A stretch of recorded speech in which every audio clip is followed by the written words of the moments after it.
உங்கள் மலைப்பாதை பச்சை நிற பூட்ஸால் குறிக்கப்பட்டால் நீங்கள் எவரெஸ்டில் ஏறுவது மட்டுமல்ல, நீங்கள் ஒரு புராண கதைக்குள் நுழைகிறீர்கள். சிலர் அது வெறும் உடல் என்று கூறுகிறார்கள், மற்றவர்கள் பணியில் ஏதோ பார்ப்பதை உணர்கிறார்கள். அவர்கள் அவரை பச்சை பூட்ஸ் என்று அழைக்கிறார்கள். அவரது உண்மையான பெயர் யாருக்கும் உறுதியாக தெரியாது. அவர் எவரெஸ்டின் மரண மண்டலத்தில் மறைந்தபோது அணிந்திருந்த பூட்ஸின் நிறம் மட்டுமே. 8500 மீட்டருக்கு மேல் உயரத்தில் அவரது உடல் ஒரு சுண்ணாம்பு குகையில் குளிர்க்கு எதிராக சுருண்டு கிடக்கிறது. பல தசாப்தங்களாக வடக்கு கோல் பாதையில் உள்ள ஒவ்வொரு ஏறுபவர்களும் அவரை கடந்து சென்றுள்ளனர். சிலர் ஒரு விரைவான பிரார்த்தனையை கிசுகிசுக்கிறார்கள், மற்றவர்கள் தங்கள் கண்களை கிசுகிசுக்க முடியாது. ஆனால் இங்கே கதை விசித்திரமாகிறது.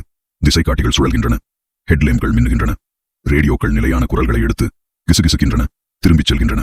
சிலர் கிரீன் பூட்ஸ் பாதையை சுட்டிக்காட்டி அவர்களை முன்னோக்கி தள்ளுகின்றன என்று சத்தியம் செய்கிறார்கள். மற்றவர்கள் அவர் ஒரு குறிப்பான் என்று கூறுகிறார்கள். நம்பிக்கை இங்கே முடிகிறது என்பதற்கான எச்சரிக்கை. விஞ்ஞானிகள் காந்தப்புலங்கள் மற்றும் காற்று வடிவங்களுக்கான இடத்தை அளவிடுகிறார்கள்.